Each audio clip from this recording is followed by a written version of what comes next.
Ladies and gentlemen, as we begin our services, if we can please kindly turn off all cell phones or electronic devices, or please place them on silent. Thank you.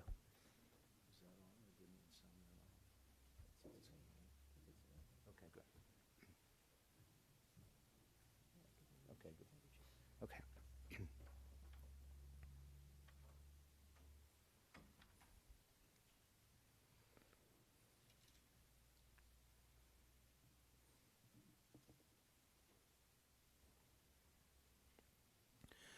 I have learned that in times of separation and loss and sorrow, the Psalms can bring much comfort and solace.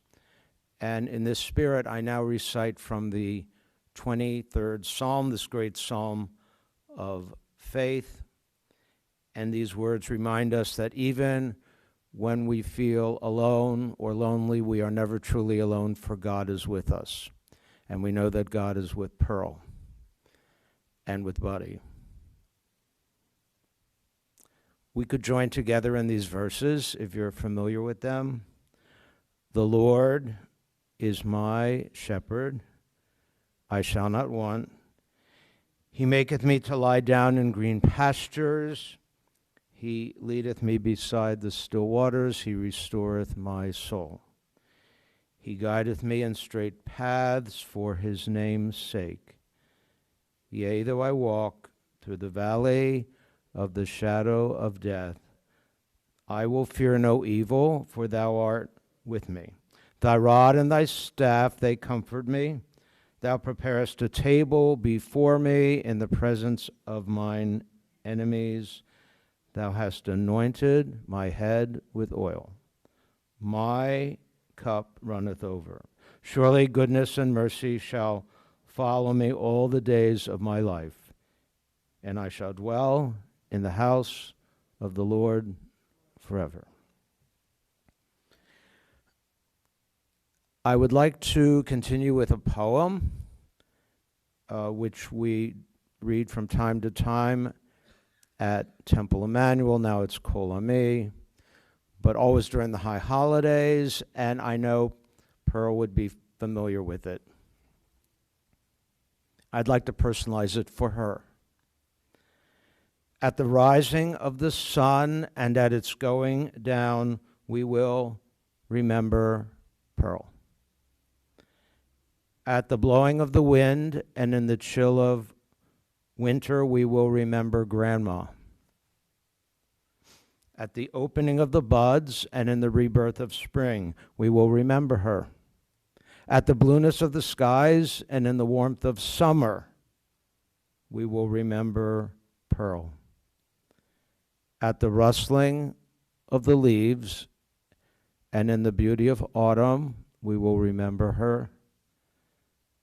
At the beginning of the year and when it ends, we will remember Pearl. As long as we live, she too will live, for she is now a part of us as we remember her.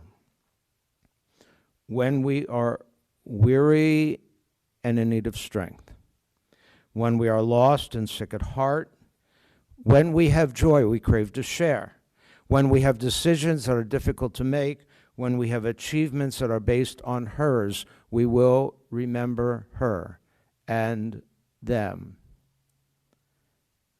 As long as we live, they too will live, for they are now a part of us as we remember them.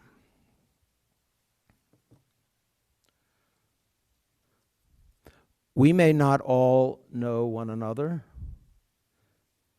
yet we all feel connected by our love, respect, and admiration for Pearl, for Grandma. And love is truly the word. To know Pearl was and is to love her, and everyone did, which is so evident today. She was kind, she was loving, she was caring, and she was always cheerful. That is why our shared loss is sad and difficult and profound, because in her own quiet and unassuming way, Pearl was a constant, a positive and nurturing presence, and she was always there for you, her family, extended family, and friends. Pearl would do anything and everything for you, and you for her. She was an empathetic listener, and when she spoke, this is a quote, pearls of wisdom. You get it? Yeah. Okay. She was smart, very smart, but more than smart, she was wise. Indeed, the greatest joy in life is to be able to say, I still have something to do. I want to accomplish yet more. And so she did, really right up to the very end. I believe that Pearl might say to all of us right now, first, she would thank us for being here because she was gracious, and thank us for bringing support and comfort to her family, and being together to tell a good story and celebrate a life well lived. And then she might say, don't mourn for me, for I did not lead a mournful life. And you know, in the balance, she certainly did not. Pearl led a long, full, fulfilling, vital, vibrant, purposeful, and good life. Pearl was a teacher in the best and most noble sense of the word. I believe her teaching was more of a calling. She first taught nursery school, and then kindergarten, and eventually became a learning consultant. And even in her so-called retirement, she served as a consultant to Congregation Sons of Israel and Baptist High School. And during the past year, she was a volunteer reader for Bookmates. We realize how much Pearl taught us in terms of her giving and caring and loving. I think Pearl would appreciate this. In our tradition, in Pirkei Avot, the question is asked, who is rich?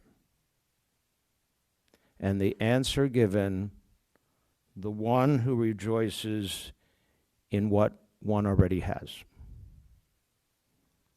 And truly, your mom was very wealthy in that regard.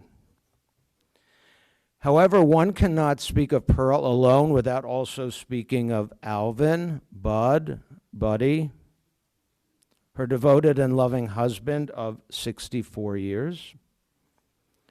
Their love story goes something like this.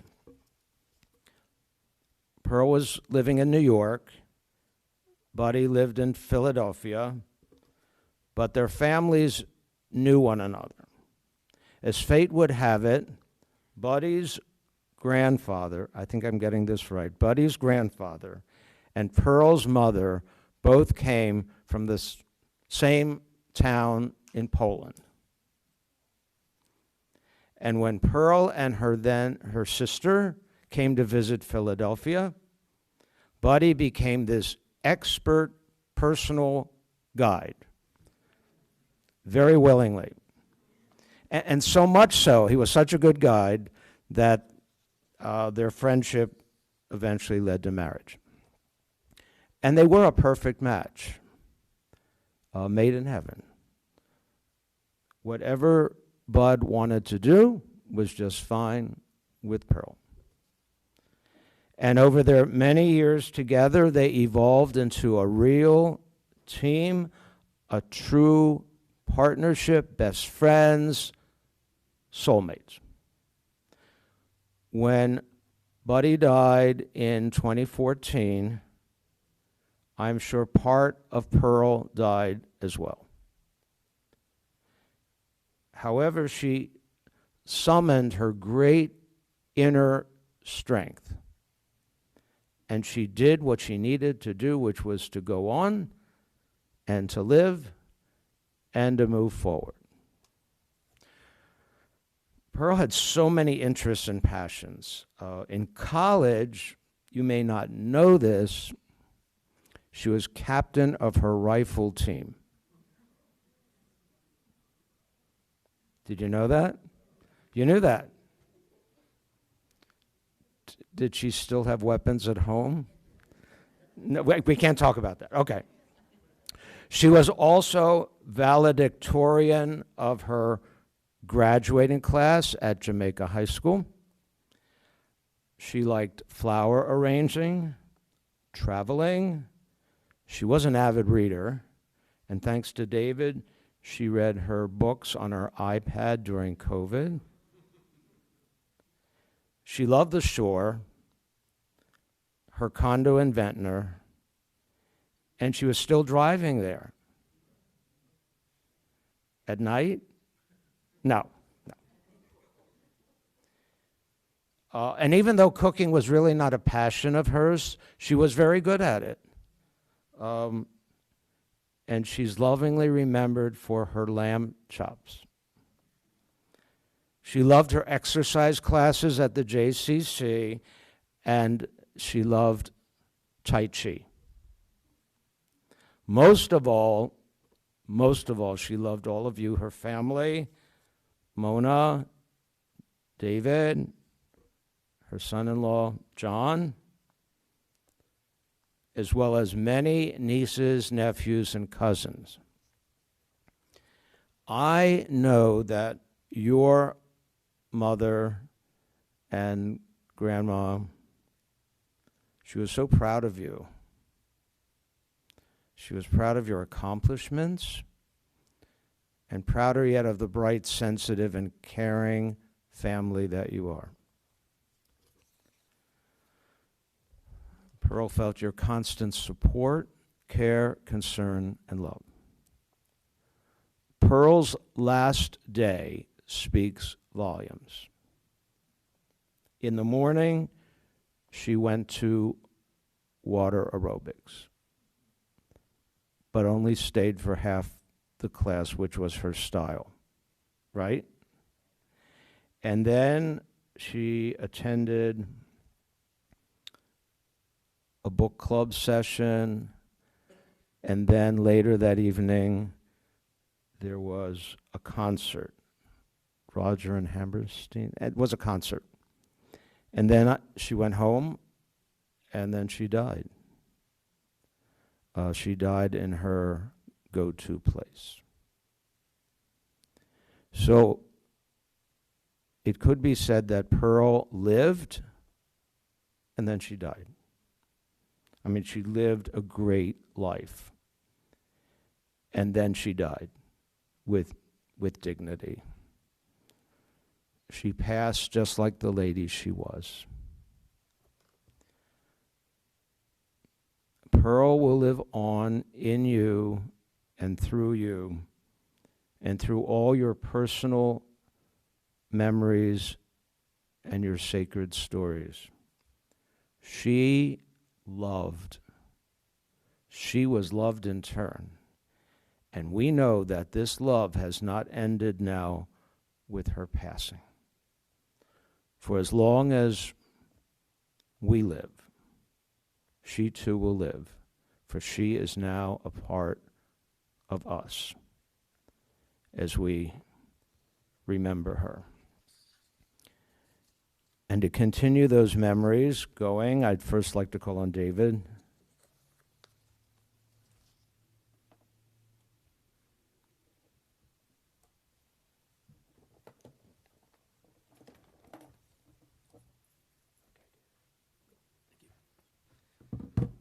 Great. Can everyone hear me? Awesome. Thank you, everyone who came out and joined us today, both in person and online via the live stream. All of you being here means so much for my family and I. I wanted to just come up here today to say some kind words about my grandmother, as she's had a huge influence on my life, and I'm sure many of yours. If I had all the time in the world, I could be up here all day hyping my grandmother up, but I'm being capped at 3 minutes, so I'm going to focus on just a few of my favorite memories of her, which were some of the times I spent with her during my days off of school when I was younger. So both of my parents worked, and my grandfather was busy running the real estate business on South Street, so I'd often spend my school holidays at her place. She was great at entertaining me. We would go for walks around the neighborhood, we would cook and bake things together, and we watched Jeopardy on TV, and we played a lot of board games. If anyone in this room has ever played a game of Scrabble with her, as nice of a person as she was ruthless at Scrabble, and she always forced us to play at our best in order to keep up. But one of my favorite activities on these days is she would occasionally take me to some of the local museums in the area. And we'd have a blast just getting out of the house, exploring the area, learning new things. And we went to a lot of the really big ones like the Franklin Institute, the Constitution Center, Independence Hall. But eventually, as the years went by, as I was getting a little bit older, we made it to most of the ones we knew about. So one day, I had a school vacation, and she told me we're going to go find a new museum that neither of us had been to yet. So this was before the time you could just go to Google, look up museums in the area. So if you wanted to do the research of what places are there, you had to pull out the yellow pages. Lily, Juju, I will tell you what the yellow pages are after this. But we searched through this giant phone book. We ended up finding this little insect museum up in North Philly that neither of us had been to yet. And she drove me all the way up there, and we had a great time. Now, as I've been getting a bit older, my days off started to turn from school vacations to PTO at work. But she was still always happy to host me and do a fun activity together on a free day. Even as recently as a few months ago, she had me over and she taught me her lamb chop recipe, and we had a great day together just cooking. Now, she taught me a lot of ways to be resourceful and think outside the box. But more importantly, she would always go out of her way to be there for her family and friends, both in person and over the phone. Now, regardless of the reasons why I'd call her, whether it was I had a crazy day at school or work, I needed help cooking something, or I was 5 years old, it was the fifth time calling her that day because I didn't know any better. She was always there with a listening ear, a pearl of wisdom, and a smile on her face. Grandma, I'm going to miss you. Thank you.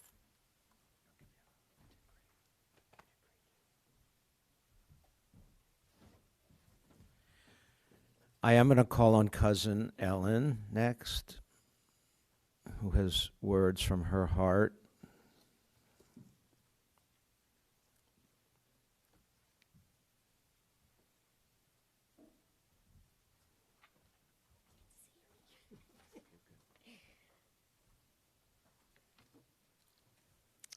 I'm the president of the Nieces Fan Club for Aunt Pearl.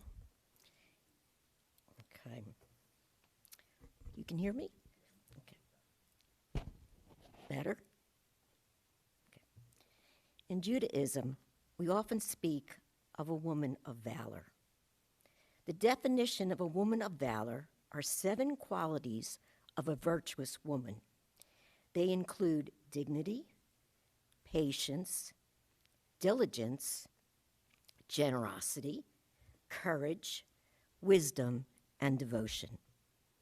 My Aunt Pearl was a modern-day version of a woman of valor who was generous of heart and spirit. She taught the lessons of virtue with warmth and patience. She was devoted to her adoring family, her friends, her students, and to anyone else she met along the way. There's a couple of, we're kind of crossing over in some, but I think I express this a little differently so. Pearl Plumer had a vast amount of knowledge. We all called it her pearls of wisdom. She was well-versed in everything from science, nature, healthy living, cooking, history, travel, etc., etc., etc. And she was an avid reader and, most importantly, a lifelong learner. Her discussions always included facts that you never forgot. Recently, I learned from Pearl about the difference between a cling peach and a freestone peach. The freestone could be divided in half with no fruit attached to the stone. That's the pit in the middle, okay? She also told me that owls could turn their heads around 270 degrees. Who knew? Pearl did. She also wrote poetry and loved to share her artistic verse with expression and pride, and it was all memorized. Pearl learned the ways of the computer, but never gave up the importance of the telephone. She called frequently to catch up with friends and relatives as close as Philly and as far away as Israel. Her calls were filled with laughter and love, and she always made you feel special and important. A phone call from Pearl could truly change your day. Pearl was the queen of the kitchen. She could put Martha Stewart out of business. She knew how to keep vegetables fresh for weeks on end and had at least 7 choices on hand of things you could eat for breakfast, lunch, dinner, and dessert. Her organization kicked Marie Kondo out of the ballpark. Everything had a place, and everything was effortlessly spotless. I still marvel at how she folded laundry, especially those fitted sheets. It was pure magic. I'll never learn how to do this. And she showed me several times. Pearl, of course, we heard before, was always energetic and loved exercise. A few years ago, well, maybe just a couple of years ago, she would swim across the waves in the ocean, no matter the temperature. She loved long walks on the beach and the boardwalk, and she would meet friends halfway and sit on the benches, and they would talk in front of the ocean for hours. Her favorite exercise, as we heard before, was water aerobics at the Regency pool. And I did it with her a couple of times. And just about a year ago, she did the whole hour. She loved her friends there and her instructors, and boy, did they love her, and they marveled at her stamina. She did the class the day before she passed, of course, as we heard. She loved to watch the sunset over the ocean and bay, and her spot-on description of the clouds, water, sand, and weather could fill an entire sketchbook. Ventnor was her happy place, and she loved sharing it with relatives and friends. Okay, this is a little bit of an addition.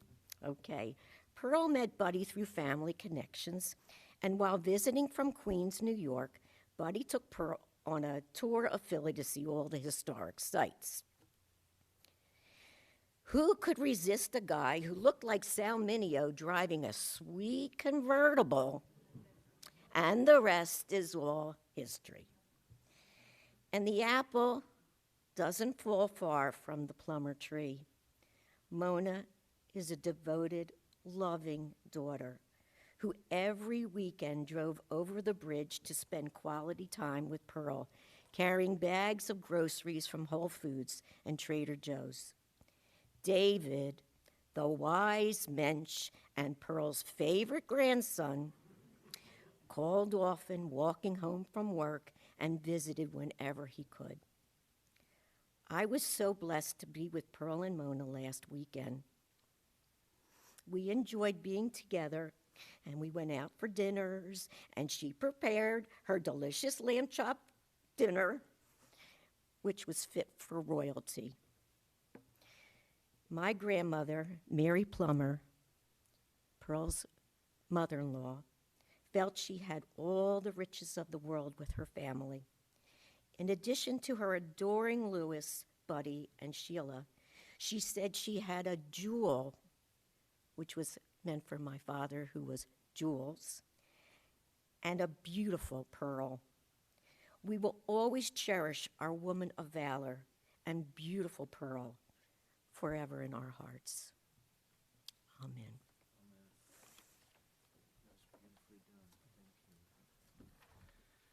And I am going to call on Paul Kaplan, who is going to read a eulogy from a cousin in Israel.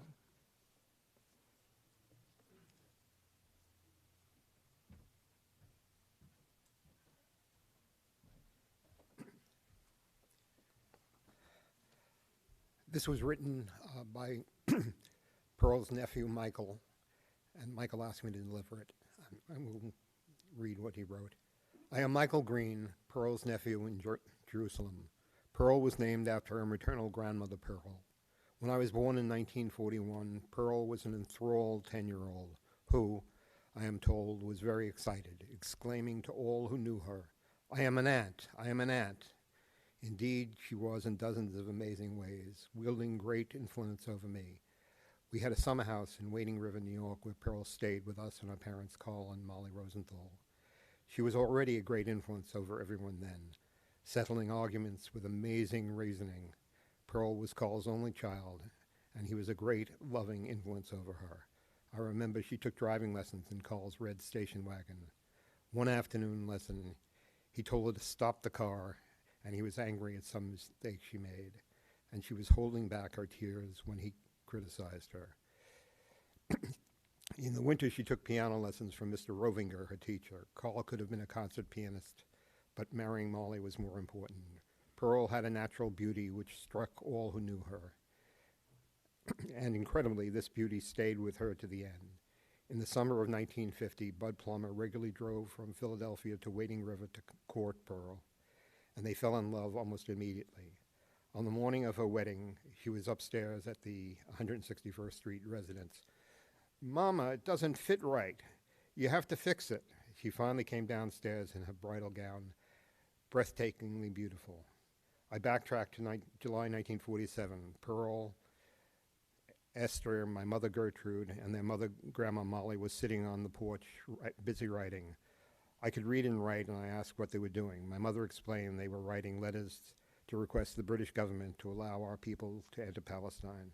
I remember Pearl writing her letter in her beautiful, exquisitely formed handwriting. Pearl and Buddy had a lovely stone mini mansion on the corner of Wayne Avenue in Philadelphia. A trolley passed by every few minutes. I made trips alone by bus to stay with Pearl and Buddy. Pearl took me shopping every day at the Acme supermarket to get white cheese slices. Her dinners were incredible, and her talks about everything were always informative. A large part of my early independence started with trips to visit Aunt Pearl in her lovely 3-story house, and the itinerary she planned for me to see each day of my visits, with directions on which buses and trolleys to take. On my own, I wasn't even 12 years old. Pearl was meticulous in every task she undertook.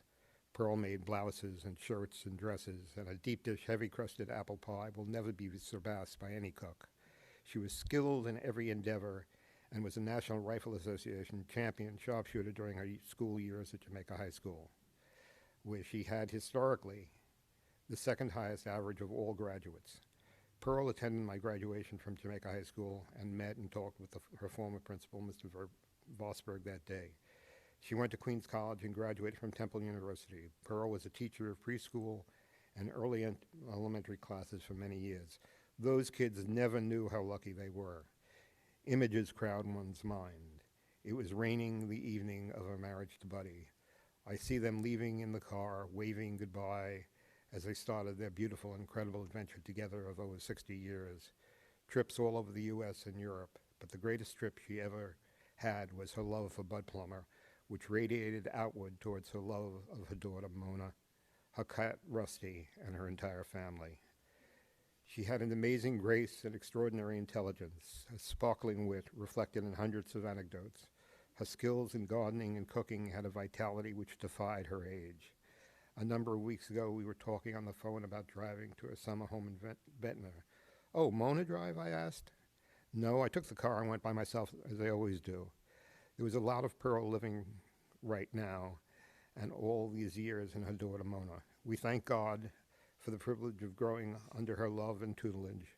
She had kindness and defiance in the face of adversity. She constantly tossed aside the constraints of age in order to live as perfectly as possible. It was for good reason that my sisters Nancy and Peggy used to call her Aunt Perfect, which she truly was.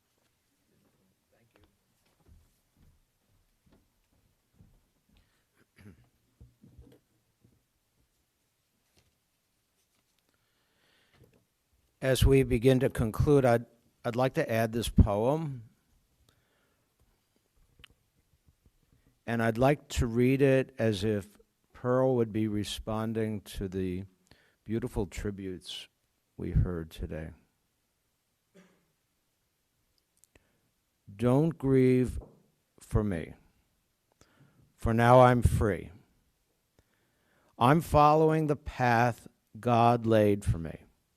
I took God's hand. When I heard God call, I turned my back and left it all. I could not stay another day to laugh, to love, to work or play. Tasks left undone must stay that way. I found that place at the close of day. If my parting has left a void, then fill it with remembered joy.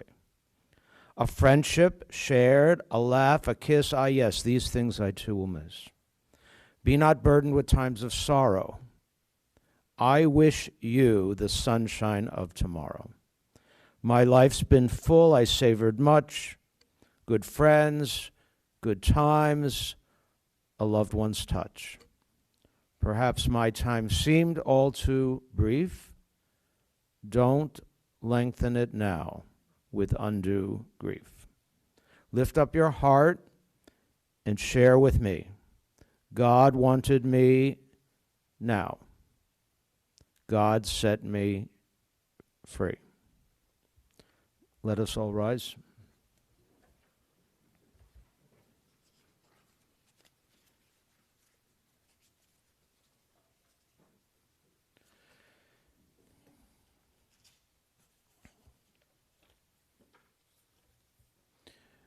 El mole rachamim shochein bam romim.